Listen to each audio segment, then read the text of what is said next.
Hey, good morning, good morning.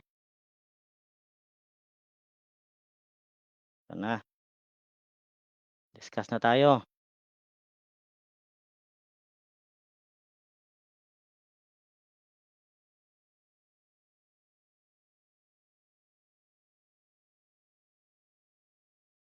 Okay, sige. Ano lang, basic lang tayo ngayon, ha?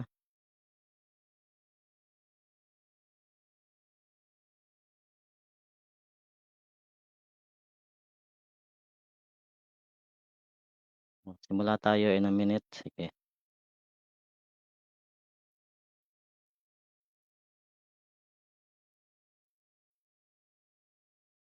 Math, math 'to ngayon, math.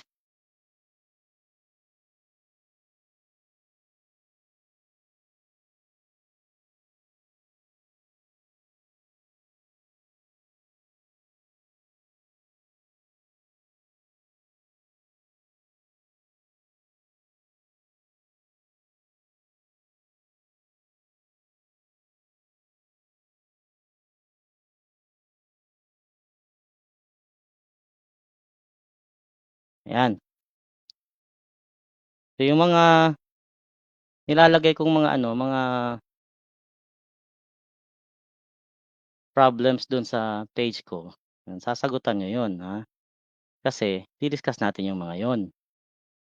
Okay, baka akala niyo kasi hindi. So, yung mga yun kailangan niyong sagutan yun, answeran yun, okey? Oh, ayan, sige. Punta tayo dun sa page ko, dali lang, okey, ayan. Hanapin natin diyan yung mga problems na binibigay ko, okey. Ayan yung page ko, tapos sa YouTube ko naman may mga videos din dun para sa mga magte-take ng licensure exam for teachers tsaka civil service exam, oh, ayan, oh. Ito may professional education dito para sa mga teachers, ha. Oh, licensure exam for teachers, ayan. Oh, meron diyan, marami diyan. Meron din dito siyempre para sa mga magte-take ng civil service, meron din dito, marami din diyan, oh.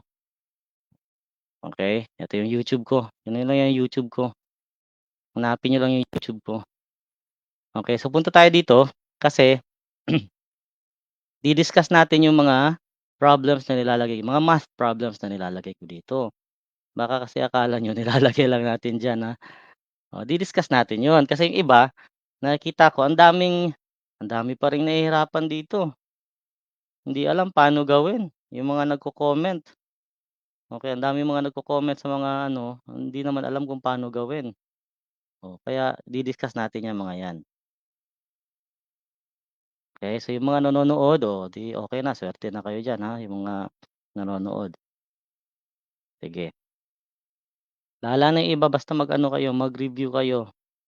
Importante na mag-prepare kayo. Walang exam na mahirap sa mga handa, okey? Walang exam na mahirap sa mga handa. Mahina, teka lang. Okey, antayin lang natin, hindi pa nag-load lahat. Bakit kaya 'to hindi nag-load? Dali lang,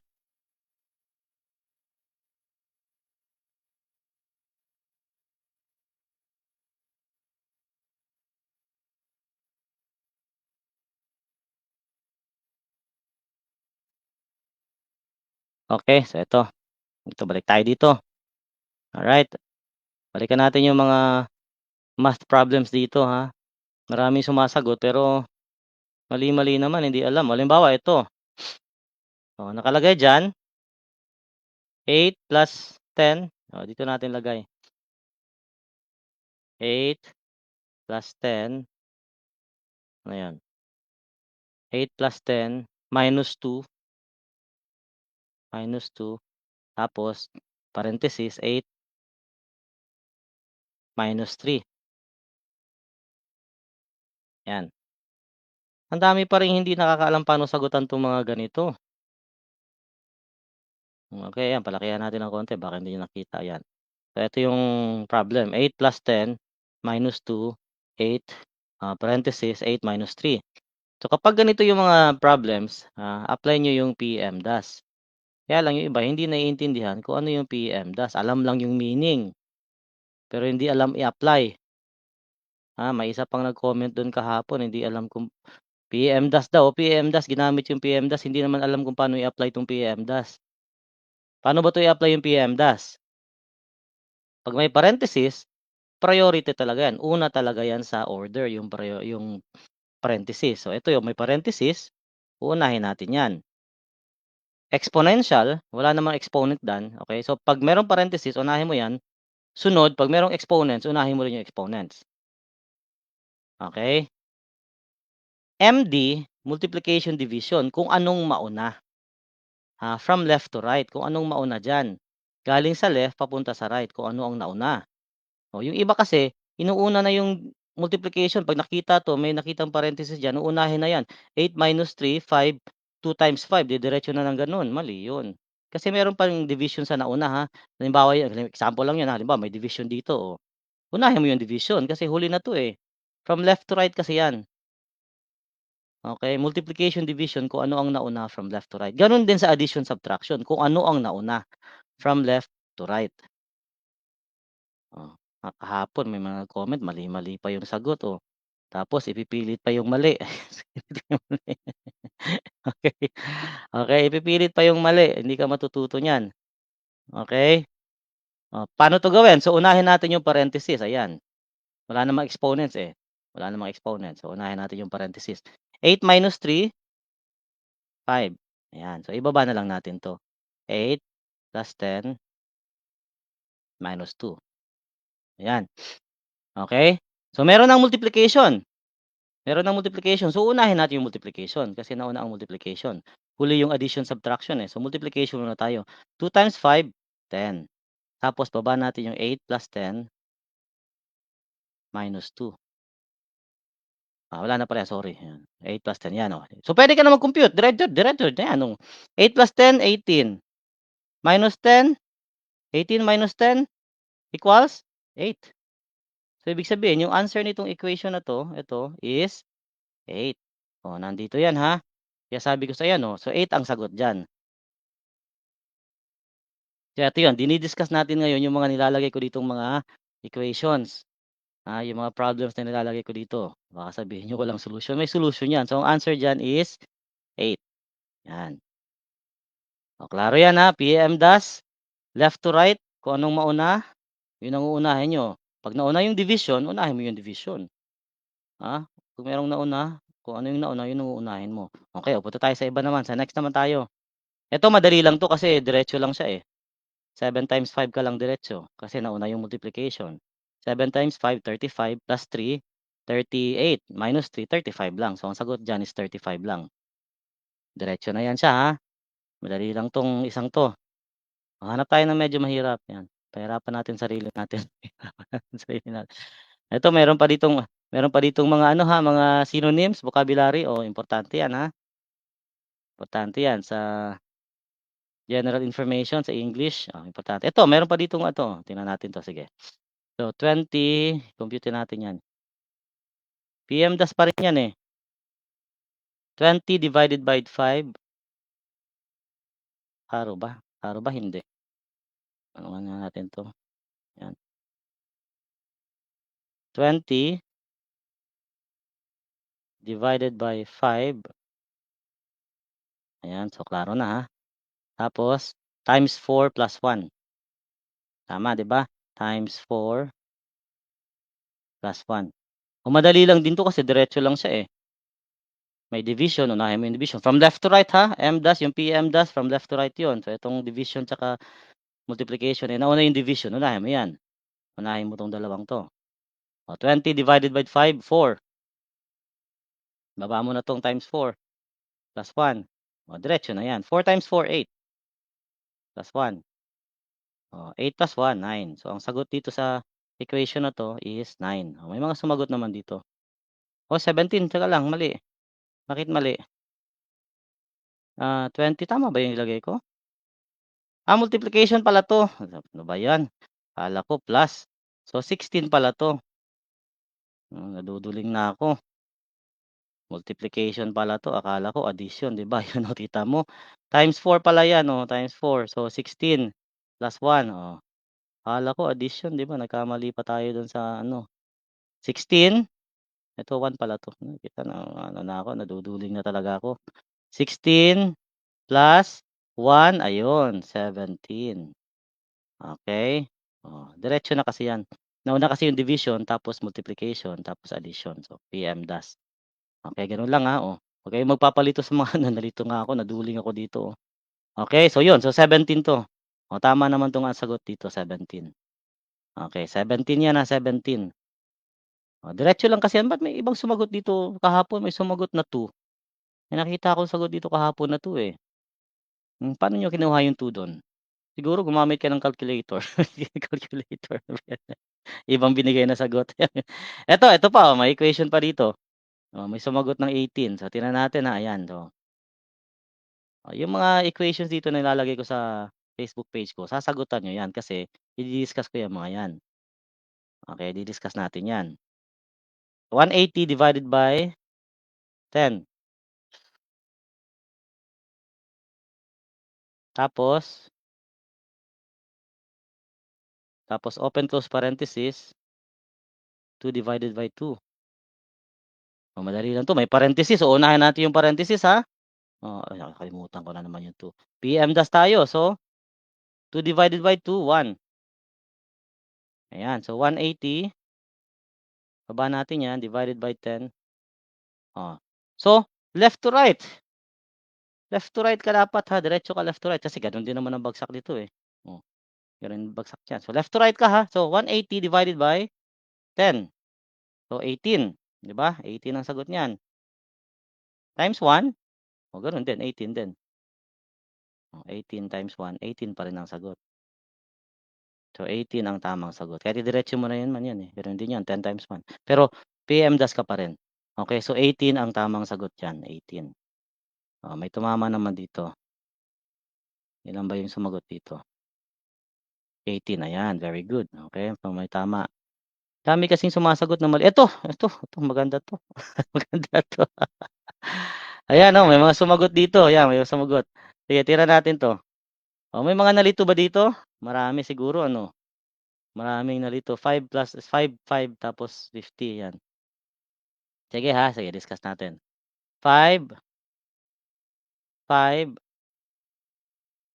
tapos 50, ayan. Tapos yung isa, 6, 6 tapos 72. 6, 6, 72, ayan. Tapos yung question niya, 4, 4, ayan, 4, 4. So, ano yung sagot dito? Itong hinahanap natin. Oh, may dalawang ano 'to, may dalawang solution dito. Okey, dalawang solution dito. Oh, tingnan mo, ha. So, ito, 'pag 5 times 5 mo 'yan, 5 times 5, ito yung unang solusyon, ha, papakita ko yung unang solusyon. 5 times 5 equals 25 times 2. So, 25 times 2 equals 50. 'Di ba? So, tama na siya, 50. May isa pang solusyon diyan siyempre. Dalawa yung solusyon diyan, eh, mamaya papakita ko. Ito naman, 6 times 6 equals 36. 36 times 2, 72. Ito yung unang solusyon natin, dalawa yung solusyon natin diyan. Oh, so 4 times 4 equals 16. 16 times 2 equals 32. So 32 yung hinahanap natin na number. So, yan yung unang solusyon, times 2 mo. Okey, times 2 mo. Ngayon, ano yung pangalawang solusyon natin? Ah, so ang pangalawang solusyon natin, 5 plus 5. Tignan mo, ha. So, 5 plus 5 equals 10. So, 10 dapat yan nandiyan, 10 yan. 10 times 5, galing yan sa 5 plus 5, 10. 10 times 5 magiging 50 siya. Okey, gano'n naman 'yan. So, 50 'yan. Ito yung pangalawang solusyon, ha. Ngayon, gano'n din gawin natin dito. 6 plus 6 = 12. 12 times 6. Tignan mo, ha. So, 6 plus 6 = 12. So, kung ano yung ano yung sagot dito, 'yan ang imu-multiply natin sa 6. So, 12 times 6,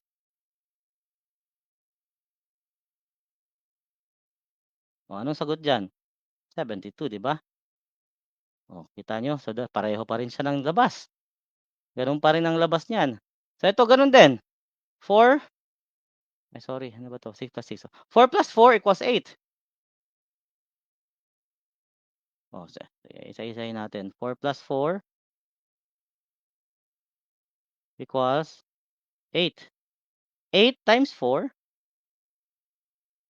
= 32. Dalawa yung solution natin diyan, ha. Kita niyo pareho lang 'yan, pareho lang ang sagot niyan, same answer lang ang bagsak niyan, 'di ba? So, 32. Gano'n lang ang pag-compute nun. Kasi yung iba nahirapan yung iba, hindi pa alam kung paano sagutan. Dalawa naman yung solusyon natin puwedeng gamitin diyan, eh. Dalawa 'yun, ha. So, ito sa kanya tama, times 2, so gumamit siya ng times 2, so tama 'yan. Yung ibang mga solution tignan natin. Mga 32 naman sagot, pero same solution ata ginamit nila. Pero dalawang solution ang gamitin natin diyan, 'tong dalawang 'to. Ayan, dalawang 'yan. Ganyan lang 'yan, pag-analyze mo lang sa numbers, gano'n lang dapat, mabilis lang dapat 'yan. Meron pang iba, sige hanap pa tayo ng ibang mga pinaglalagay ko dito. Tingnan natin yung mga pinaglalagay natin ditong mga equations, baka sabihin niyo kasi walang sagot, may sagot 'yan.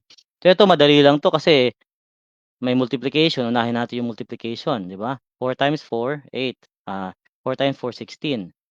4 times 0, 0. 'Di ba? So, 16 plus 0, 16. So, letter D 'yan, 16. Bakit 0 ka, ito na mali na naman 'to, ito may sumasagot pa ng 0. Nakita niyo? May sumagot ng 0 diyan. Papaano mo ginawa 'yan? 16 plus 4 ka, unahin mo yung multiplication. 4 times 0, 4 times 4 tsaka 4 times 0. So, 4 times 4, 16. 4 times 0, 0. So, 16 plus 0 'yan. Eto mali na 'to kay ano, kay Nava Villegas. Mali, PM-DAS ka diyan, ha. So, mali yung sagot mo diyan. Ayan, 0 'yun. Ito tama, 16. Ito mali din, pati kay Apple Apps. Apple the Apps, mali yan, Apple the Apps, ha. Apple the Apps. So gano'n ang paggamit ng PM-DAS, unahin mo yung may multiplication, huli ang addition, eh, okey. Oh, yung mga ganyang basic 'pag nagamit niyo yan sa actual test, madali na lang siyang sagutan. So, dadali yung math. Eto, sige ito, meron dito, tingnan natin 'to. Ito maganda 'to, magandang equation 'to. Ano nakalagay diyan, 8 times 6,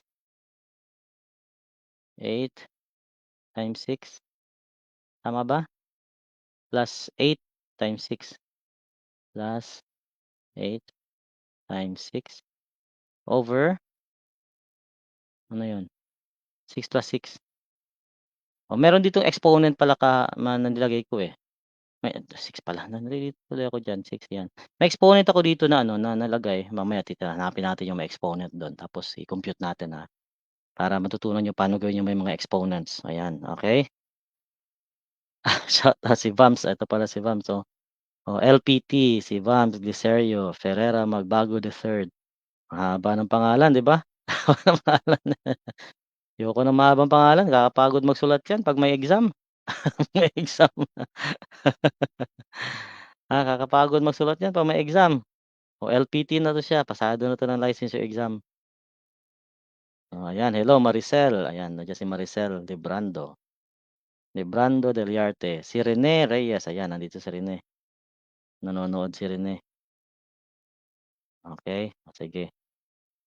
So, yung mga ano dito, yung mga equations na pinaglalagay ko, yun ang kino-compute natin, baka sabihin niyo kasing walang walang sagot 'yan, may sagot 'yan siyempre, may sagot 'yan. Hmm, 'Yan ang co-compute natin, so eto yun. So, 8 times multiplication muna tayo, multiplication. 8 times 6 usually kasi 'pag wala akong calculator nagkakamay lang ako. O kung memorize mo na, 'di memorize mas maganda, 'di ba?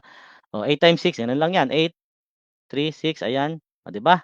So 48, 48 plus 48 ka na diyan, okey? So 48 plus 48, 48 times 2 na 'yan, over 6 plus 6, 12 mo na 'yan, okey, i-12 mo na 'yan siya.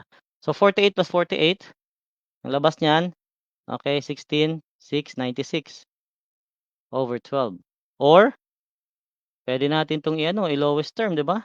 Puwede nating i-lowest term 'to, ito. 'Yan si Maricel, passer na si Maricel pala.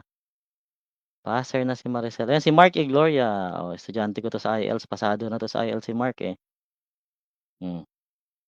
Good morning Rene, ayan. Magte-take ka ng board exam? Okey. Kailan, ngayong September ano ka ba, for LET ka ba or for civil service? Ito si ano, si Mark E. Gloria, estudyante ko 'to ng IELTS, pasado na ng IELTS 'yan. Oo, papunta 'yan ng ano, papuntang Canada ka ba, Mark? For LET ka ba Rene or for ano, civil service? Si Maricel Librando Deliarte, ayan. For LET, ayan, okey, for licensure exam. Ano major mo, math ka ba? Major. English major ako, English major. Kita niyo, English major ako, English major, oh. Dito ako nagbabasa sa cellphone ko kasi wala akong dito ako nagbabasa sa cellphone ko, okey. Oh, okey, 'yan. So, puwede natin 'tong i-lowest term, ha, lowest term natin 'yan. So, puwede natin gawing GCF niya, greatest common factor 12, 'di ba? So, magiging 12, 96, 12, so 8 'yan. 8/1, so 8, 8 lang, ayan, 8 ang sagot. Okey, 8 ang sagot. 96/12, GCF niya, so 1, ayan 96, so 12, 8 siya, 8. Okey, so ayan si ano, si Mark E. Gloria, nag-send ng star si Mark. 10 stars, thank you so much sa 10 stars, ayan. English major si Maricel, ayan, oo. Kasi English major din kasi ako, English major ako. Okey, mahilig lang ako mag-compute.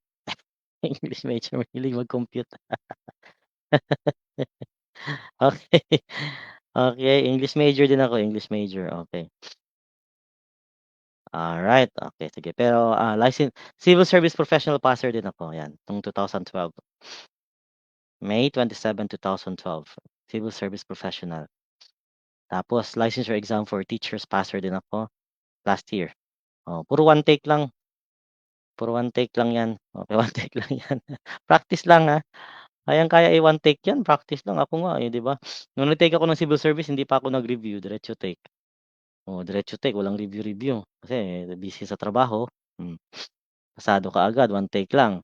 Tapos yung licensure exam for teachers, 1 month na review kasi graduate ako ng CPE, Continuing Professional Education, nag-additional units ako, July 2003. Tapos nung August 2023 nag-file ako ng licensure exam, September na yung exam, pasado kaagad, one take lang. English major, 1 month self-review. Kayang-kaya niyo 'yan, kayang-kaya niyo 'yan, Ano lang talaga 'yan, focus lang sa practice, focus lang sa practice. Okey, 'yan, sa sagot diyan is 8. Ayan, so 8 letter C ang sagot diyan. May mga sumagot ayun may 8. May sagot na 8. Tignan natin yung mga sagot nila. Ayun 8, tama naman mga 8 naman yung mga sagot, okey. Yung sa mga magte-take ng LET, okey abang-abang din kayo kasi magla-live din ako ng, usually kasi yung nila-live ko ano lang, sa Prof Ed. Hindi kasi ako mahilig sa Gen Ed kasi yung Gen Ed kasi memorization, hindi ako nagcha-challenge sa memorization. Challenge sa mas maganda yung Prof Ed kasi may i-discuss kasi critical thinking, critical thinking kasi yung Prof Ed mas maganda, mas macha-challenge ka, oh. Walang challenge kasi yung Gen Ed, magme-memorize ka lang, hindi ako nagcha-challenge sa gano'n. Okey. Prof Ed kasi critical thinking, Don't worry kayo yung mga magte-take ng licensure exam for teachers, magla-live din ako for Prof Ed, okey para sa inyo, ayan. Oo, maganda yun kasi challenging, yun talaga yung ano ko, mastery ko yung Prof Ed. Okey, yun ang expertise ko yung Prof Ed. Ito madali lang 'to meron siyang parenthesis, so unahin natin yung parenthesis. So, 5 - 1, 6 - 1, 5. Tapos eto yung maraming nagkakamali dito kasi after nila i-minus 'tong ano, 6 - 1 yung nasa parenthesis nagmu-multiply na kaagad sila 5 times 5. Oh, mali yun, ah.